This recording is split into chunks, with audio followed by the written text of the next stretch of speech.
C'est un réel plaisir de vous retrouver sur Medi 1 dans le cadre de votre émission Génération News, l'émission qui prend à cœur toutes les problématiques liées à la jeunesse, mais également tout ce qui fait le buzz sur Internet. Vous connaissez le principe de l'émission, scindée en deux parties. La première sera consacrée à ces nouveaux métiers, si on peut les appeler ainsi, des métiers liés à la voix. On parle de maître de cérémonie, on parle de voix off ou encore de doublage. Qu'en est-il réellement de ces métiers liés à la voix ?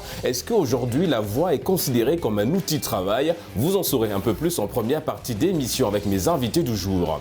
En deuxième partie d'émission, en lien avec évidemment la première, nous allons parler du montage vidéo. Comment aujourd'hui réaliser un excellent, voire un magnifique montage vidéo? Nos experts, en tout cas sur ce plateau, nous en diront un peu plus. Et pour décortiquer ces deux thématiques avec moi aujourd'hui, j'ai le plaisir de recevoir Yvan. Vous êtes maître de cérémonie, en tout cas vous êtes dans le domaine de la voix. Merci en tout cas d'avoir répondu à l'invitation de Génération News. Merci Monsieur Régis d'avoir eu à m'inviter ce matin. Merci encore aussi à ce merveilleux média. Nous allons continuer évidemment cette phase de présentation avec notre ami Chris Baker. Vous êtes dans le domaine de la communication. Vous êtes également à la tête d'une plateforme qui valorise en tout cas l'information, le petit journal du web. Merci en tout cas d'avoir répondu à notre invitation. Sans oublier que vous avez plusieurs cordes à votre arc, au arc aussi parce que vous êtes réalisateur, monteur. Merci d'avoir répondu à l'invitation de Génération News. Bonjour Régis, c'est moi qui vous remercie. Merci pour l'invitation sur votre plateau. Et on termine avec un habitué de ce plateau Génération News, un Donatien, évidemment, juriste de formation. Merci à nouveau d'avoir répondu à l'invitation de Média. C'est toujours un plaisir. Les amis, nous allons tout de suite entrer dans le vif du sujet. Nous allons parler de la voix. En général, le compliment qu'on a, c'est souvent lié à cette partie-là, à cet aspect de notre corps. On nous dit souvent qu'on a une très belle voix. Yvan, vous êtes dans le domaine de maître de cérémonie. Vous travaillez avec votre voix. À quel moment vous vous êtes rendu compte que cette voix était un outil de travail pour vous? Alors, déjà, il faut le dire que la voix, ça a été naturel d'abord chez moi. J'ai aimé on va dire, cette pratique de parler devant les gens. Et j'avais simplement des retours des gens qui me disaient que on aime ta voix, on aime ta manière de parler, sinon ta prestance sur scène. Et c'est de là que tout est parti, voilà. Dans des petites cérémonies où je voulais toujours me démarquer en parlant. Et voici, je suis arrivé aujourd'hui sur des grands podiums et voilà. Est-ce que quelque part tu l'as un petit peu travaillé cette voix? Je veux dire, est-ce que tu te dis, d'accord, j'ai une base vocale, elle est là. Est-ce que je dois la travailler un peu plus? Si oui, comment tu t'en es pris? Comment tu es arrivé à travailler cette voix? Oui, c'est arrivé. Nous sommes à l'ère du numérique, donc... pour ne pas négliger cela, je me suis dit, si je ne peux pas me former directement ou si je n'ai pas les moyens de le faire, j'ai commencé à regarder sur YouTube, un peu par-ci, des personnes déjà avancées qui donnent des cours. Et c'est de là que tout est parti. À chaque fois, j'essaie toujours de regarder, de m'informer sur le domaine. Et ça apporte beaucoup plus en moi, surtout sur la gestuelle, la maîtrise de la voix. Ouais. Et voilà. Le débit, la respiration, l'addiction, gérer sa voix, voilà. Ouais. Merci, c'est ça. D'accord. Alors, Chris Baker, je l'ai dit, tu es réalisateur, monteur. Évidemment que toi, des voix, tu en as besoin. Comment tu fais justement pour identifier ces voix-là? Est-ce que c'est important pour toi dans ton travail de travailler avec une voix off? Alors, Monsieur Régis, dire aujourd'hui déjà que la voix n'est pas importante, c'est se déconnecter complètement de la réalité. Vous-même, vous savez, dans la genèse de l'histoire, tout est fait par la voix et tout n'est que son. Ouais. Ce n'est qu'à partir de là qu'on passe à la matérialisation de tout. Donc, dans le domaine où je me suis lancé aujourd'hui, la voix est un élément, alors là, capital, indispensable, un élément auquel on ne peut s'en passer. Alors, comment je fais pour utiliser cette voix? Personnellement, je me suis dit qu'il faut laisser à chacun la possibilité de s'exprimer dans son domaine. C'est vrai que je me suis improvisé, j'aime bien le dire, dans le monde du média, du montage, de la réalisation, parce qu'à la base, il faut quand même le souligner, j'ai une formation comme mon frère ici à côté de moi, des juristes, de juristes et de politiciens. Ouais. Mais après, quand j'ai vu le besoin aujourd'hui de la communication sur le terrain, je me suis intéressé, je me suis lancé et aujourd'hui, j'arrive à répondre en tant que communicant, en tant que réalisateur. Réalisateur, monteur, tu l'as souligné également. Revenons un petit peu sur la voix. Je veux dire, est-ce que tu choisis une voix en fonction d'un événement, en fonction d'une vidéo que tu dois monter, ou bien tu te dis, écoute, cette voix, je la prends tout simplement, ou bien tu te dis, cette vidéo, je vois bien la voix de Yvan ou la voix de quelqu'un d'autre sur cette vidéo, et personne d'autre à part Yvan et peut-être Donatien. Alors là, le choix, il est primordial.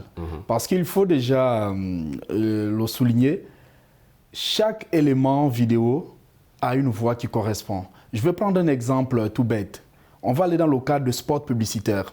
Mais spot publicitaire n'aura pas le même impact sinon qu'un reportage. Ouais.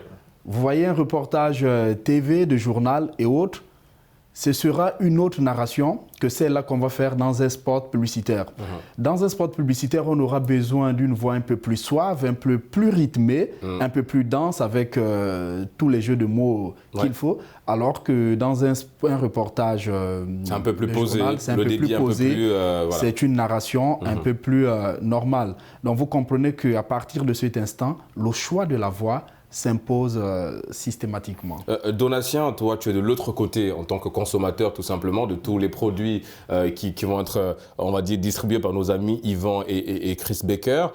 Comment tu apprécies justement, toi, une voix? Est-ce que tu te laisses attirer par une publicité, par exemple, en fonction de cette voix? Effectivement, en fait, par rapport à la publicité, de manière générale, en fait, je pense que la voix a ce rôle important là. Et déjà, quelqu'un peut apprécier une chose par la voix. Dans le sens de le côté attractif. Je vous prends par exemple, moi par exemple, je ne suis pas très football, je ne suis pas très foot, mais il y a des matchs que je regarde à cause de certains commentateurs. Ouais. C'est-à-dire que la voix de ces commentateurs-là fait en sorte que vous avez directement le désir de regarder. Ben, ça c'est clair, il y a déjà un commentateur français qu'on apprécie tous, Grégoire Margoton, qui lui, effectivement, même un match de quartier, s'il commente, il te donne tout de suite envie de regarder ce match. Pour parler de lui, pour ceux qui sont férus des consoles, Pro Evolution par exemple, c'est sa voix qu'on a mis en bac. Exactement. C'est sa voix qui parle en boucle et tout. Donc vous voyez que la voix en fait c'est un élément nécessaire. Très très important, que ce soit dans la publicité ou dans tous les autres secteurs, la voix a vraiment son rôle à jouer. Yvan? C'est très intéressant ce qu'il disait, voilà, en disant qu'une voix peut captiver le monde. Aujourd'hui, et bien avant que de revenir, Chris Baker disait quelque chose d'intéressant. Selon le milieu, par exemple, dans notre monde aussi de maître de cérémonie, selon le milieu, on est capable d'adapter un style de voix particulier. Voilà. Je peux être devant un public où vraiment on nécessite... Non, bah, si c'est un événement solennel, évidemment que ta voix aussi va voilà, être... donc, selon le milieu, on ne parle pas de la même manière. Donc ça dépend du public, ça dépend du besoin du public aussi. Parce que c'est ça la voix, parce que ce que tu sors de toi doit être agréable à ceux qui écoutent. Donc il faut connaître aussi le public qui est avec toi. C'est pourquoi quand on parle aussi de voix, il faut s'étendre. Pourquoi rester seulement sur les maîtres de cérémonie ou voix off? Parce que... Déjà, la voix comme outil de travail, ça s'étend beaucoup plus loin. Il y a d'autres secteurs d'activité. C'est ce qu'on appelle les métiers liés à la voix. Les enseignants, par exemple, des juristes qui ne sont pas que des consommateurs. On peut avoir un avocat qui excelle aussi dans le domaine de la voix. C'est un outil pour lui de défendre, par exemple, un client. Il doit savoir bien parler, bien ressortir les mots. C'est ça le domaine de la voix. Donc, vous voyez que ces différentes personnes ont une qualité... des qualités différentes sur le terrain. Ils ne parlent pas de la même manière, mais ce qui ressort dans l'ensemble, c'est que tous parlent afin que ce soit agréable à ceux qui écoutent, pour captiver. Donc il y a l'aspect de captiver le public. Donc c'est un peu ça pour revenir. Et je félicite beaucoup mon présentateur.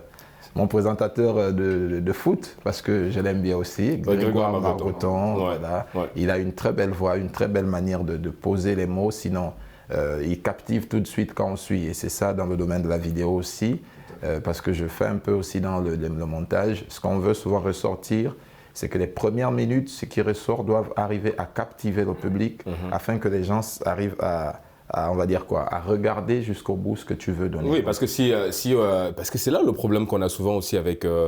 C'est bien d'avoir un petit peu détaché quand on parle de la voix, évidemment, d'aller dans d'autres secteurs d'activité, parce que comme l'a dit, oui, la voix, ça reste un outil de travail. Même pour le médecin aussi, il a besoin de savoir bien communiquer, parce que si tu es médecin et que tu écris comme tu parles, parce que nos médecins aussi, on est d'accord, les ordonnances, on a parfois du mal un peu à voir ce qu'ils écrivent, c'est assez compliqué, mais c'est vrai qu'aujourd'hui, la voix, ça reste un outil de travail. Mais revenons un petit peu dans le domaine du digital, de la communication. Il y a beaucoup de dérivés aujourd'hui, des métiers liés à cette voix. On a parlé tout à l'heure de la publicité des voix off, il y a des maîtres de cérémonie, il y a le doublage aussi. Il y en a qui prêtent leur voix le temps d'un film ou bien d'une série. Il y a également des métiers qui sont liés à des annonces. On parle des aéroports, par exemple, et évidemment, et dans d'autres secteurs, à la gare et tout le reste. Chris Becker, quelle analyse fais-tu aujourd'hui, quelle appréciation fais-tu de tous ces métiers qui sont liés aujourd'hui à la voix? On a parlé de la publicité, on a parlé du doublage, par exemple. Alors, l'analyse que je veux commencer à faire, c'est déjà commencer à dire que le monde est très en retard même par rapport à la considération de l'importance de la voix. Je suis d'accord. Et pourquoi je suis d'accord avec toi? Parce qu'un pays comme l'Afrique du Sud a des écoles, une école de formation en voix. C'est-à-dire que si tu veux faire de ton métier la voix off, comme c'est le cas de notre ami Yvan, on va y revenir de toutes les façons un petit peu sur ton activité. Si tu veux vraiment te consacrer dans le domaine de la voix, une école qui forme. Désolé de t'interrompre, c'était juste pour compléter ce que tu disais. Ouais, un complément qui est d'ailleurs très essentiel. Donc, j'étais en train de dire que le monde aujourd'hui est très en retard parce qu'en principe, la voix devrait être même cette première chose par excellence que l'on devrait considérer. Et un penseur pouvait dire que la voix n'est que la trahison de la pensée. C'est-à-dire tout ce que nous pensons, tout ce que nous essayons de concevoir dans le secret et tout. Mais qu'est-ce qui fait pour que cela vienne en exergue, en lumière? C'est la voix. Il faut utiliser sa voix pour pouvoir étaler ce que nous avons. Et à cela s'accompagne maintenant l'importance des écoles qu'on venait de souligner. C'est du fait maintenant que là-bas, on va vous apprendre un peu quelques techniques par rapport au domaine précis. Parce que c'est bien, nous tous nous parlons, mais il faut maintenant savoir contextualiser la parole. Je vais parler dans quel contexte, je veux captiver quel genre de public. Et pour ça, il faut que ça soit une voix orientée, une voix animée, et qui va dans un sens que l'on veut l'amener. Je vais prendre un exemple. Récemment, j'avais été sollicité au niveau de ma petite structure pour couvrir un événement des compatriotes gabonais qui organisaient un tournoi de football. Alors, vous voyez, je vais couvrir un match de football avec un téléphone. Je vais faire des directs. Et là, on se retrouve sur un terrain avec beaucoup de sable qui n'est même pas synthétique. Vous comprenez que rien que par la qualité de l'image, du fait que ça soit déjà un téléphone, ça ne peut captiver aucun public. Et faire un direct 1 heure de temps, personne ne pouvait s'y accrocher. Ouais. Mais on était surpris de voir qu'il y avait autant de vues pendant le direct. Et là, dans les commentaires, quand je pouvais suivre, d'autres pouvaient dire qu'ils ne sont connectés qu'à cause du commentaire que je pouvais mettre derrière. C'est-à-dire l'image. Ouais. Ils ne s'y intéressent pas, il n'y a pas de la qualité qu'il faut. Mais à cause des commentaires que je mettais, parce que les gens aiment la distraction, un peu d'animosité, dire des choses un peu de façon naturelle, selon le contexte dans lequel on y était. Et on avait des spectateurs, ils étaient là accrochés, au point même où, quand je ne faisais pas de direct, on m'appelait pour dire « mais le match a commencé, où est le direct ?» Comme si c'était quelque chose d'assez important. Ouais. Vous voyez un peu là où se trouve l'impact de la voix ici. Un outil de travail donatien, Chris Becker vient de dresser évidemment des arguments assez intéressants dans ce domaine-là. Est-ce qu'aujourd'hui, vu l'activité, vu ce que nos amis font grâce à leur voix, est-ce qu'on peut parler d'entrepreneuriat aujourd'hui? Déjà, Yvan, on va y revenir tout à l'heure, il nous dira un petit peu s'il arrive à subvenir à ce besoin grâce à cette activité. Mais est-ce qu'on peut parler d'entrepreneuriat aujourd'hui grâce à la voix? Bien sûr. Bien sûr qu'aujourd'hui, on peut parler d'entrepreneuriat. Si aujourd'hui, même certaines personnes ont pu progresser avec d'autres outils autres que la voix, même en faisant des vidéos muettes, c'est que la voix a son rôle. On peut parler d'entrepreneuriat et on a peut-être Peut-être sur le continent, on ne prête pas vraiment attention à ce détail-là, mais sous d'autres cieux, les gens considèrent cela. Et puis, s'ils vont jusqu'à faire des formations, c'est que c'est nécessaire. Raison pour laquelle je pense qu'il faudra vraiment qu'on revienne à cela. Parce que, je vais prendre un exemple par rapport à ce que Chris Baker disait. Ça, c'est plus l'aspect digital, lorsqu'il disait même qu'on négligeait, mais il y a un côté qui est aussi en train de disparaître sans le vouloir. Dans notre continent, c'était le conseil des sages. Ouais. Très souvent, lorsqu'on a une difficulté, on allait très souvent consulter les anciens. Les orateurs. Les orateurs. Et ils ont cette manière de parler. Après, on se demande, mais comment est-ce qu'ils font? Et généralement, les conseils qu'ils donnent sont très précis par rapport à la situation. Et dans d'autres pays, on a ce qu'on appelle les compteurs. C'est aussi la voix. Donc, il faudra, les griots aussi.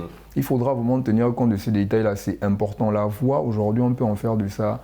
On peut rentrer dans l'entrepreneuriat avec et vivre pleinement de ça. Et aujourd'hui, d'ailleurs, Chris Buck l'a souligné aussi. Yvan, est-ce que tu vis aujourd'hui de cette activité? Est-ce que ça arrive à, on va dire, régler certaines charges lorsque tu es maître de cérémonie? Bon, c'est une question assez importante. On ne va pas dire ça arrive véritablement à subvenir, parce qu'aujourd'hui, c'est un métier assez négligé, il faut le dire, surtout en Afrique. En Afrique, lorsqu'on appelle quelqu'un parler, on se dit que c'est bon, il va juste surtout parler. On est beaucoup plus dans. C'est tout à fait. C'est vrai ce que tu dis, c'est qu'en fait, on néglige beaucoup un peu cette activité-là. En général, on va prendre le frère qui arrive à aligner de très belles phrases. On va dire, écoute, viens faire le maître de cérémonie. Or, derrière, il y a plusieurs techniques. Je veux dire, n'est pas maître de cérémonie qui peut l'être, mon ami Yvan. Voilà. Ouais. Et aujourd'hui, ce qui se passe, c'est que quand un maître de cérémonie, par exemple, lorsque j'arrive dans un événement et je donne mes conditions selon ce que je sais faire, vous allez voir un peu comment le public se rétracte sur certaines conditions qui emmènent parfois à boycotter, appeler le petit du quartier pour venir parler. Or, c'est un métier en Afrique et pour revenir, on peut faire l'entrepreneuriat dedans. Aujourd'hui, je devrais être capable de faire de cela un métier rentable.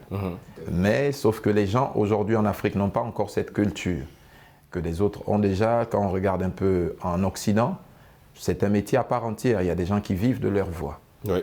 Au Gabon, par exemple, pour ceux qui assistent dans les mariages coutumiers, on a des gens qui parlent. Ils sont là tout le temps dans les mariages, ils parlent.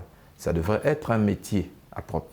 Mais aujourd'hui, c'est assez négligé, d'où il faudrait qu'on revienne véritablement à ça, former des gens et comprendre qu'on a besoin véritablement de ça. Même dans les entreprises en France, j'ai essayé de regarder des émissions, la plupart des entreprises recrutent un bon parleur. Ouais. Quelqu'un qui parle bien, qui peut faire une publicité, un rendu par exemple de l'entreprise.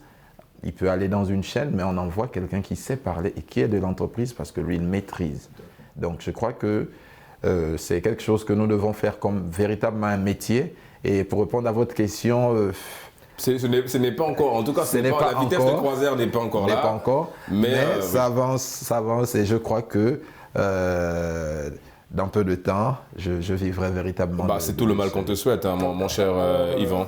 Monsieur Régis, si oui, mon cher Chris Becker. Vous me permettez, je vais essayer de rebondir sur les propos de mon frère Yvan ici.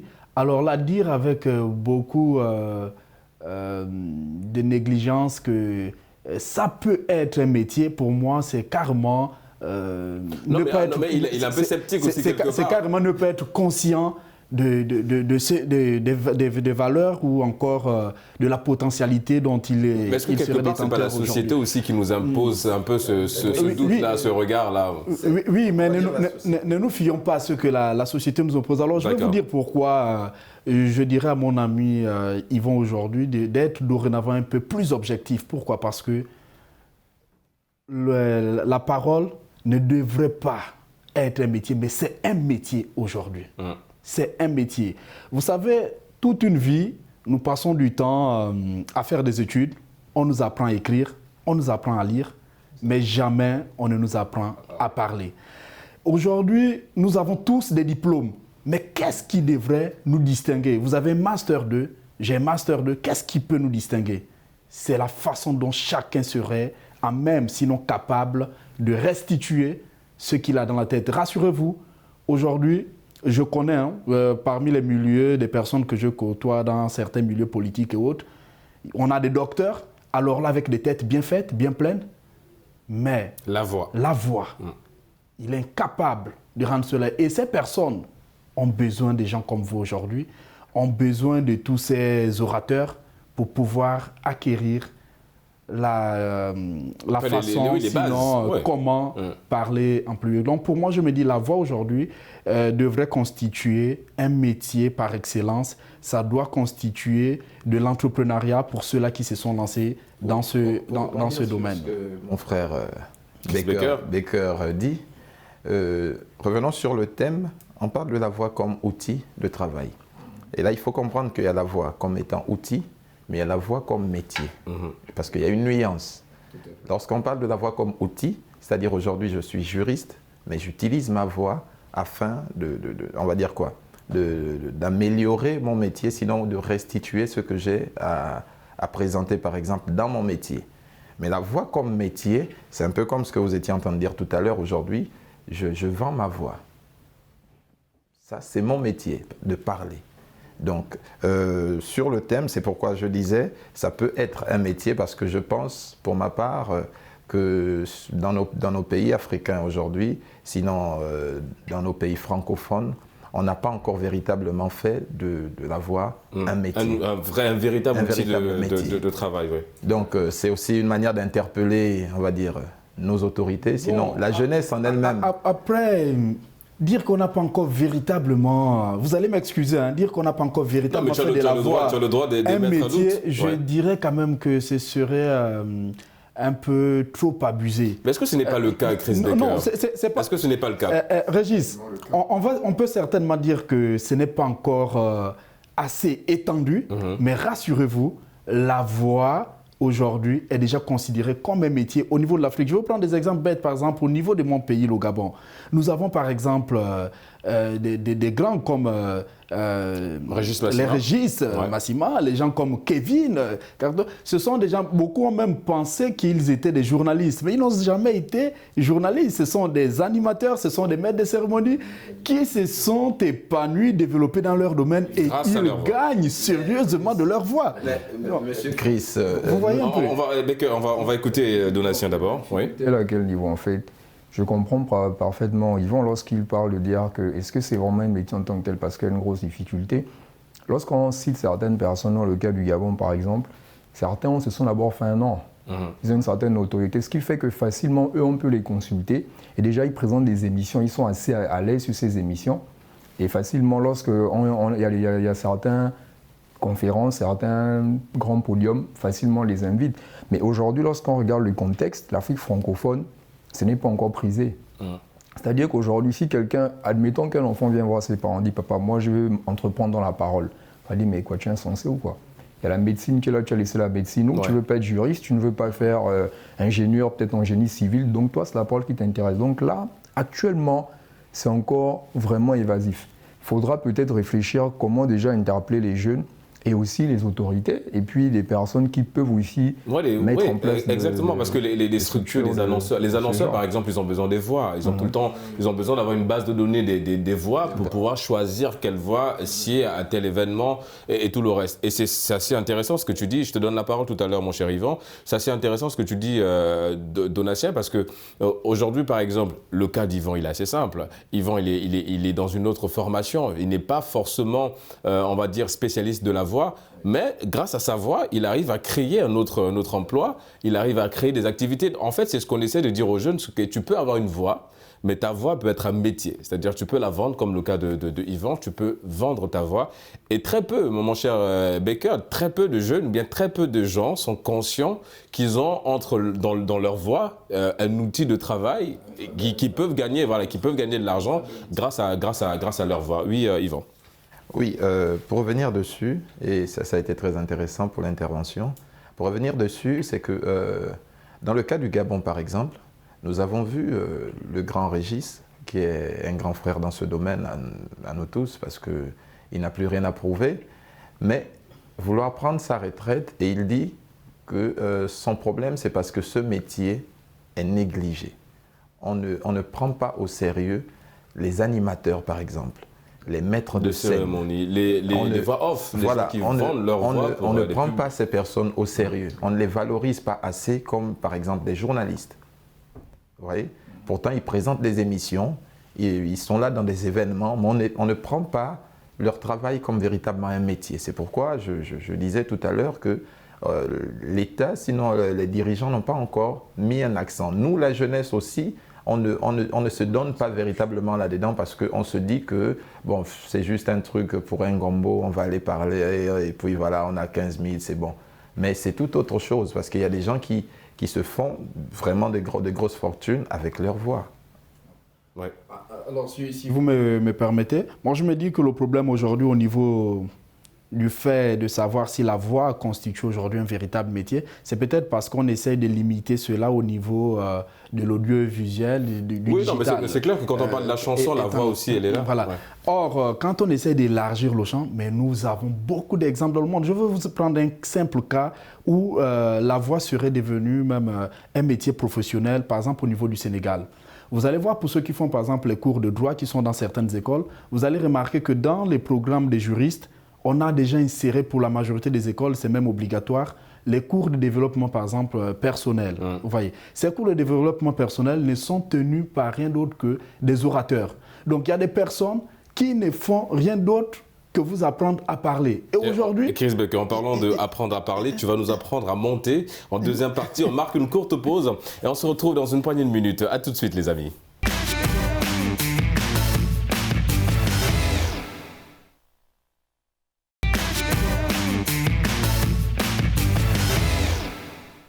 De retour sur le plateau de Génération News pour la deuxième et dernière partie d'émission. Les amis, cette fois-ci, on va parler de montage. Comment réaliser une très belle vidéo en termes de montage? Déjà, qu'est-ce qu'on entend par montage, mon cher Chris Becker, toi qui es dans le domaine? Merci beaucoup, Régis. Alors, le montage, c'est simplement une conception, c'est une création. Sinon, j'ai une expression que j'aime bien, c'est l'intervention ou encore l'invocation du génie créateur. D'accord. Voilà. Et comment monter une belle vidéo? Mais de quelle vidéo s'agit-il? Parce que rassurez-vous, les montages sont multiples. D'accord. On va voir un montage d'une vidéo fan, on va voir un montage d'un clip vidéo, on va voir un montage d'une émission comme on est là, on va voir un montage d'une présentation de journal TV. Ce n'est pas la même chose. Mais tout ce que nous devons déjà retenir dans ça, c'est que les bases des montages, c'est avoir à côté une caméra, parce qu'on a besoin d'une image pour un montage, et à côté, avoir les logiciels qu'il faut et les appareils qu'il faut. On va y revenir sur tous ces points aussi intéressants. Vous avez parlé de caméra, de logiciels. On va y revenir.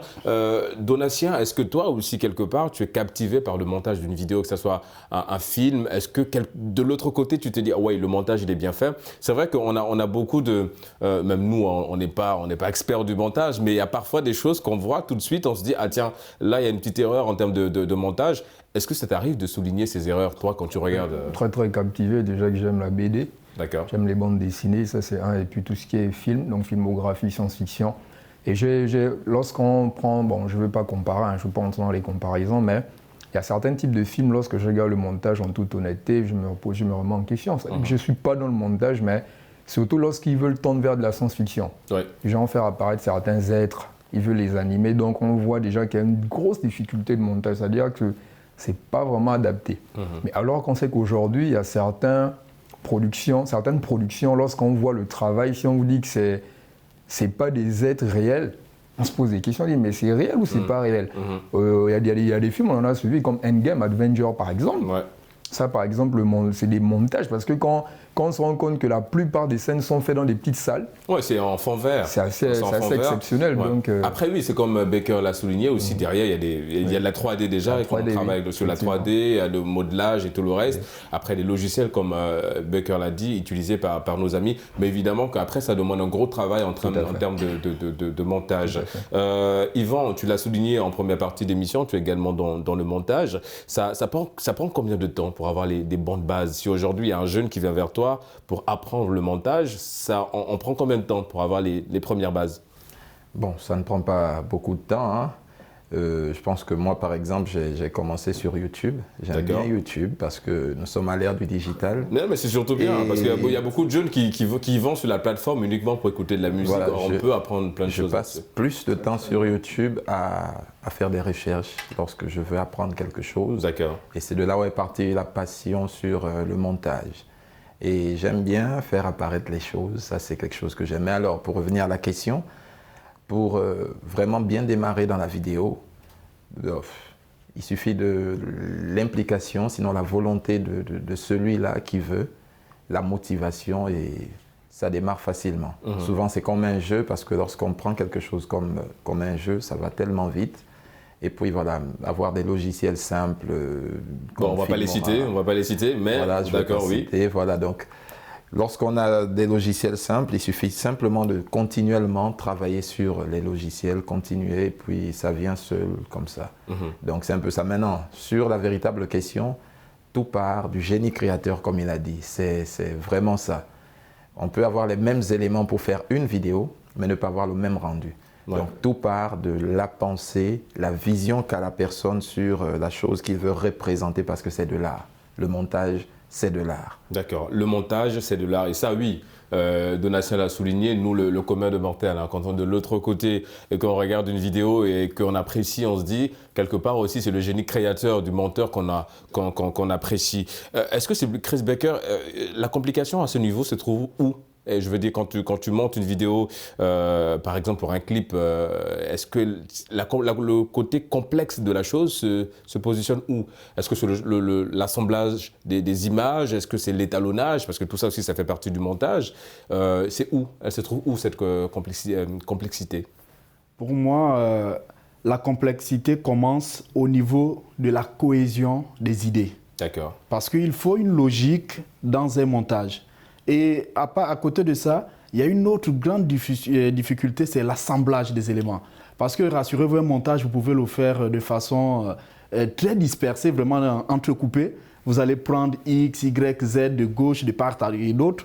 Mais après, mettant l'assemblance, rassembler cela pour donner une chronologie assez logique. Comme il a dit, donner aux gens l'impression que ce qui est là, c'est réel. Ouais.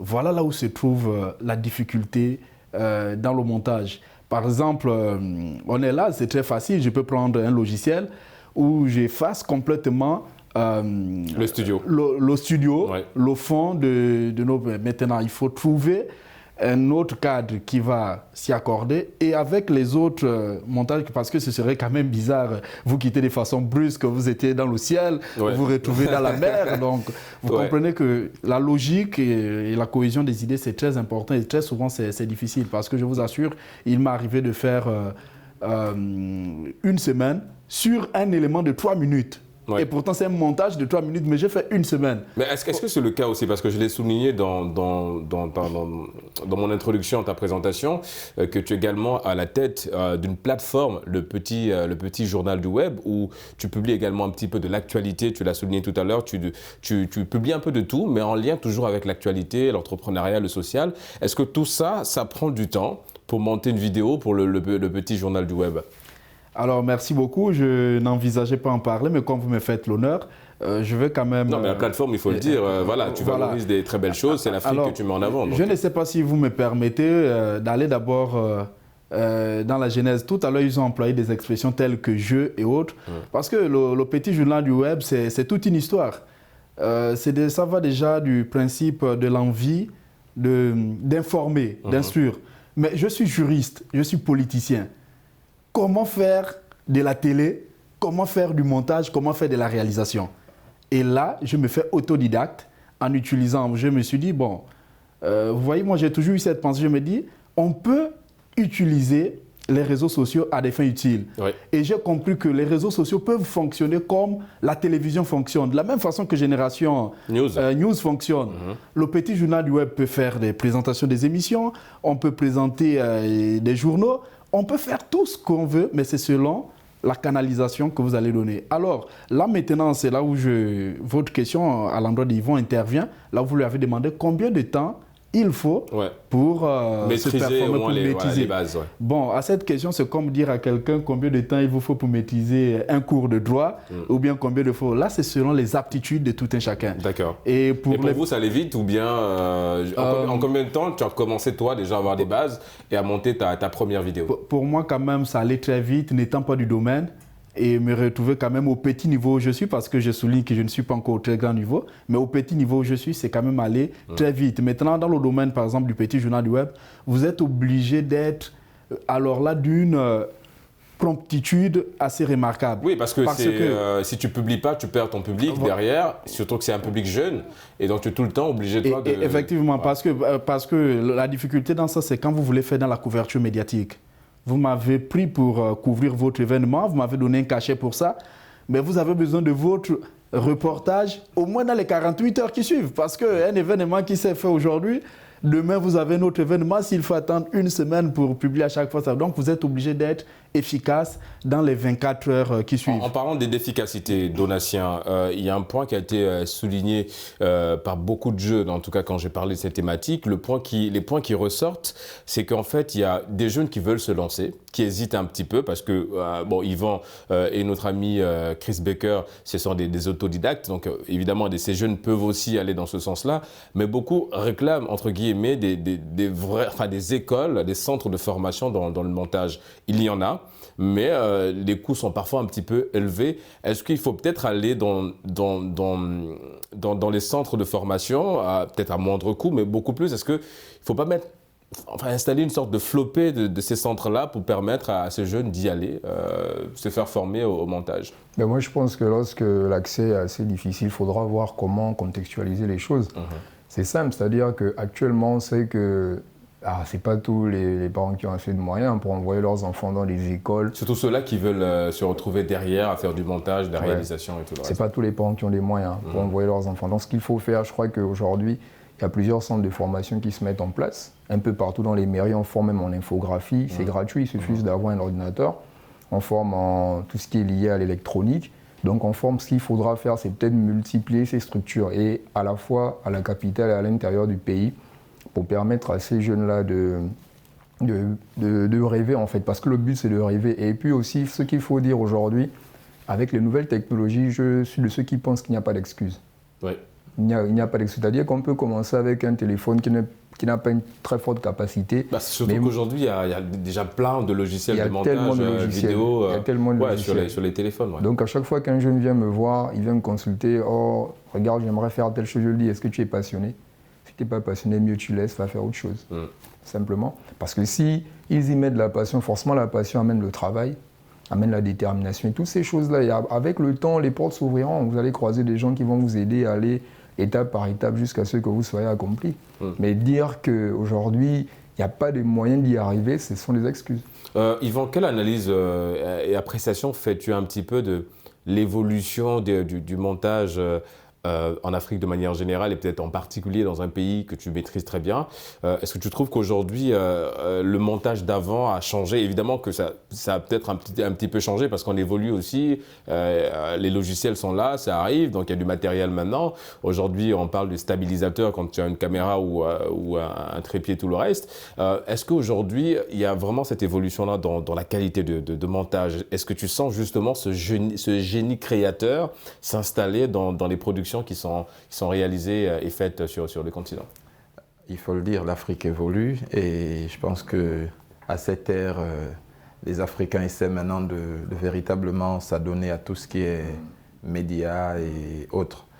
C'est remarquable aujourd'hui l'avancée que prend maintenant ce secteur de multimédia, notamment le montage, parce qu'il y a par exemple des jeunes au Nigeria, si je ne me trompe pas, qui ont fait le buzz sur Facebook. Qui arrivent à faire des montages avec des fonds verts. Ouais. On voit que vraiment les Africains commencent à être créatifs. Être créatifs, voilà, vraiment créatifs.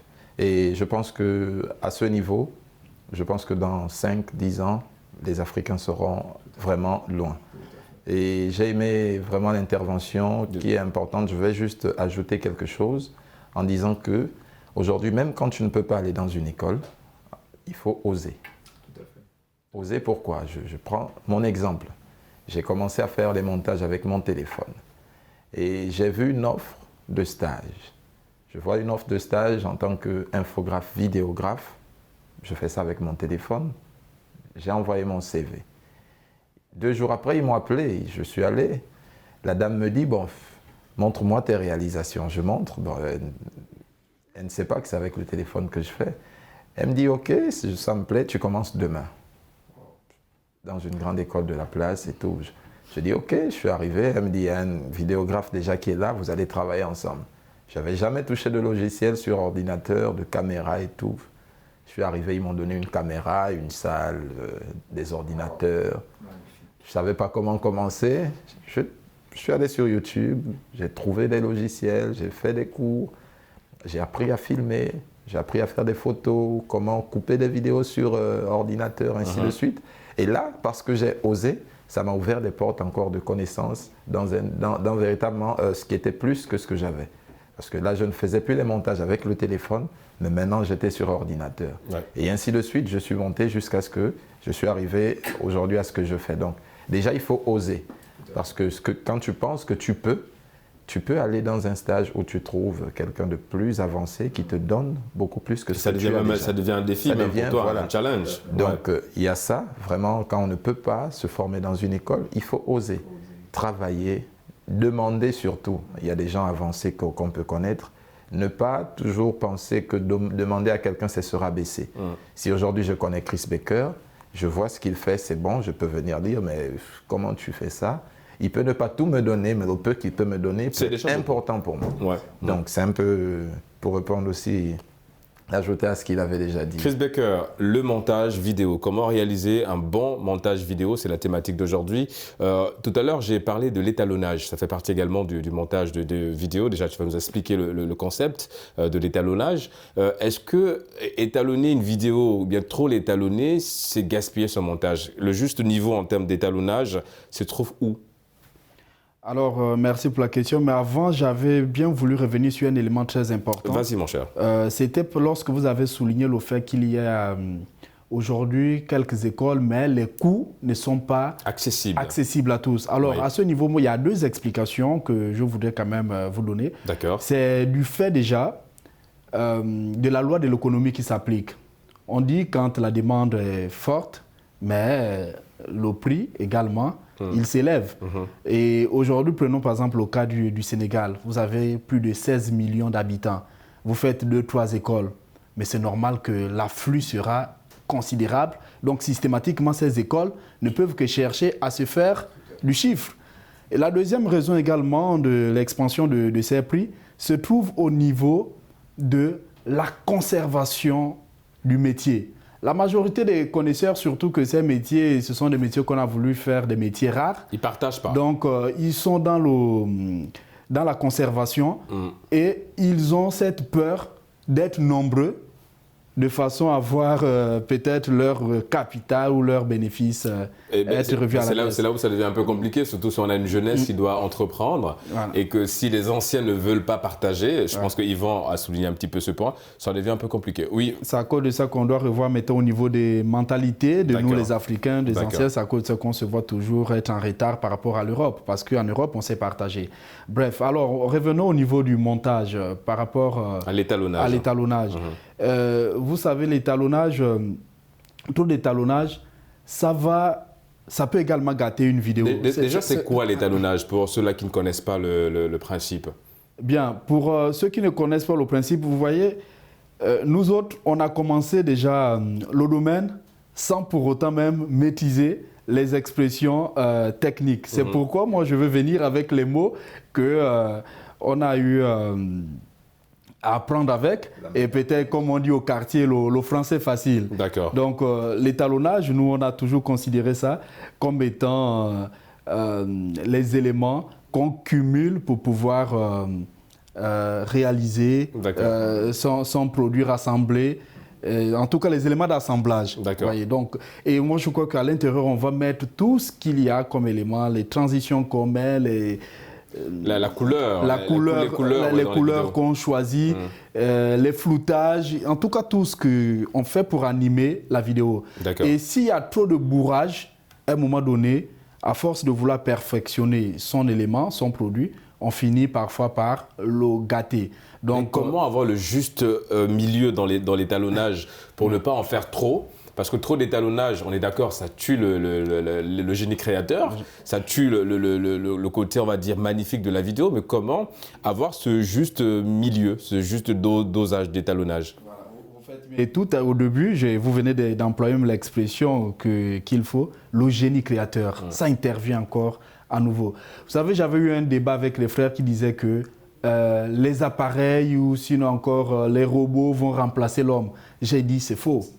Parce que c'est là où l'homme intervient maintenant, c'est là où le génie créateur de l'homme va intervenir. Parce que vous avez les outils, les logiciels et tout qui vont vous proposer tout ce qu'il faut pour faire votre étalonnage. Mais maintenant, le juste milieu, mais c'est la vision, la perception personnelle aussi, elle intervient énormément.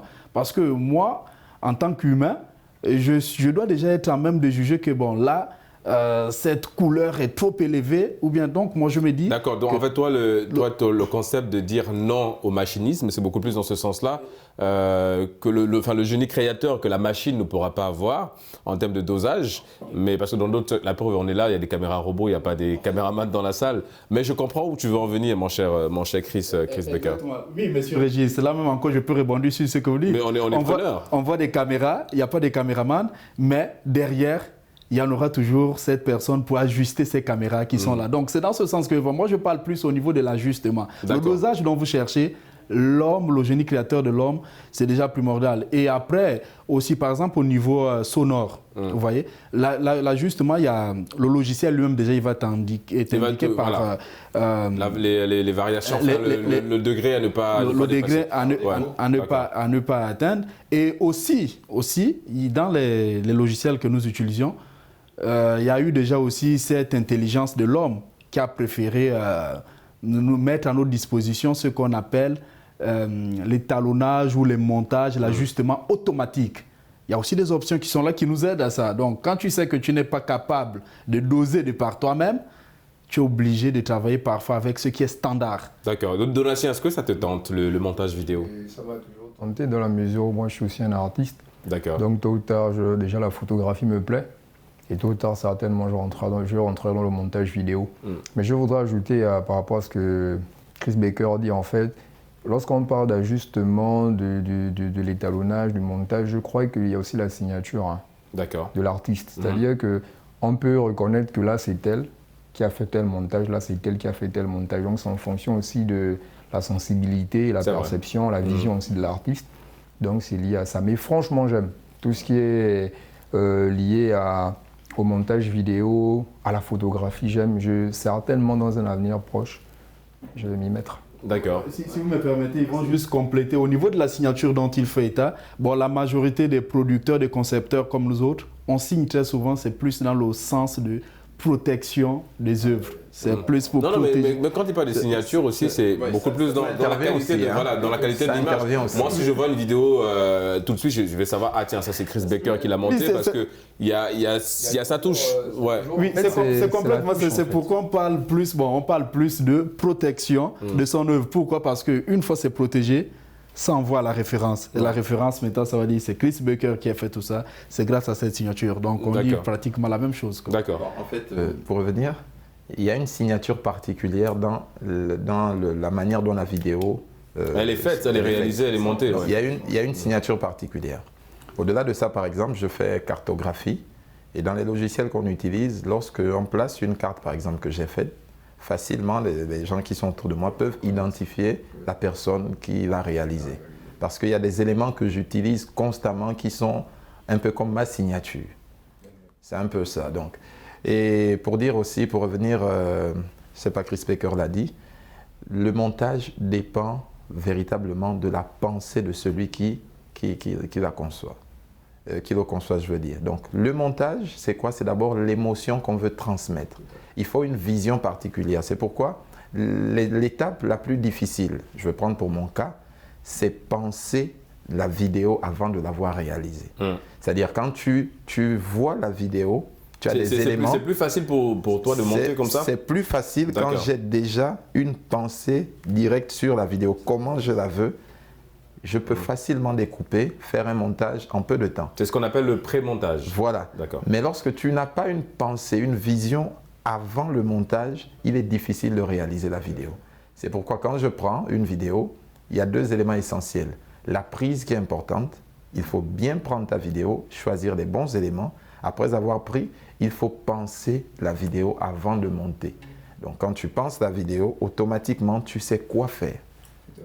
Et les transitions, voilà, dans l'étalonnage, il y a des choses qu'il ne faut pas vraiment bourrer. Il y en a qui mettent des transitions. Mais il y en a qui en abusent un petit peu. Il y en a qui en abusent, oui, parce que ça tourne, c'est beau, on met. Mais non, parce qu'il y a des transitions qui peuvent, on va dire quoi, qui peuvent enlever véritablement le message que tu veux passer à quelqu'un. Ça embrouille la personne qui regarde ta vidéo. Donc vraiment, il faut rester, je dis souvent aux gens, il faut rester simple, vraiment simple. S'il faut mettre quelque chose, même soyons simples dans ce qu'on fait pour facilement transmettre le message. Ce n'est pas tout le monde qui est connaisseur.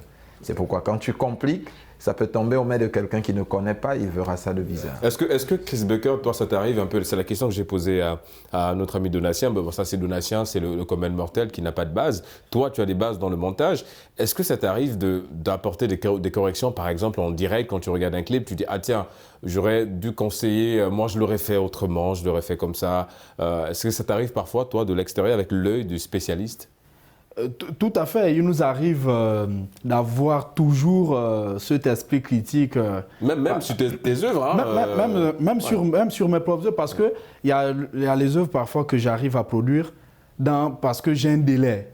J'ai un timing que je dois respecter. Ouais. Donc vous êtes obligé d'accélérer. Mais après, quand c'est diffusé, tu te rends compte que cette partie, j'aurais pu mettre ça d'abord. Et après, donc on est d'accord que quand on veut faire un montage, on doit vraiment prendre du temps. On doit se déconnecter de tout, faire un focus sur ce qu'on doit faire, mais se reposer aussi. Parce qu'à partir du moment où le cerveau tourne H24, ou bien les idées partent quelque part aussi. Monsieur Régis, laissez-moi vous dire ici, moi j'ai toujours pris le monde de l'audiovisuel comme étant un monde spirituel. D'accord. Parce qu'on a besoin vraiment de transcender, de se surpasser.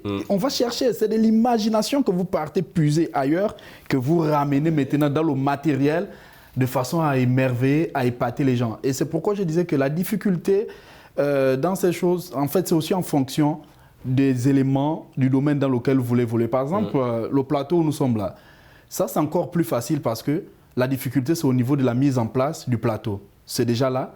Et très souvent, ça facilite déjà le réalisateur parce que ça accompagnait déjà de voix. Ouais. Mais allons-y par exemple dans des montages comme ceux des clips vidéo, c'est plus complexe. Comme ceux des spots publicitaires ou même des films, où parfois tu as besoin, pour revenir à la première partie de notre émission, vous avez besoin de l'intervention de la voix off. Ça veut dire que vous prenez les images ailleurs, vous prenez une voix ailleurs, il faut les assembler. Oui, et quelque part, vous les monteurs, oui, voilà, vous êtes, on va dire, conditionné par la voix off, ce que la voix dit, vous devez l'assembler en fonction de ce que la voix dit. Les amis, malheureusement, nous sommes arrivés au terme de cette émission, ça allait très vite. On remercie notre ami Yvan. Yvan, vous êtes dans le domaine vous êtes maître de cérémonie, vous êtes dans le domaine de la voix, tout simplement. En tout cas, merci d'avoir répondu à Génération News. On remercie également notre ami Donatien, juriste. Merci à nouveau d'avoir participé à Génération News. 7e participation déjà. Eh bien, ça fait beaucoup, mon ami Donatien. En tout cas, tu es toujours le bienvenu, évidemment, sur ce plateau. Chris Becker, monteur, réalisateur, merci d'avoir répondu à l'invitation de Medi 1, en l'occurrence Génération News. C'est moi qui vous remercie, Régis. Et c'est la fin de cette émission. Merci d'avoir suivi. On se donne évidemment rendez-vous samedi prochain pour d'autres thématiques liées à la jeunesse. Et d'ici là, comme j'ai tendance à le dire, quoi qu'il arrive et quoi qu'il advienne, gardez le sourire en compagnie de nos programmes.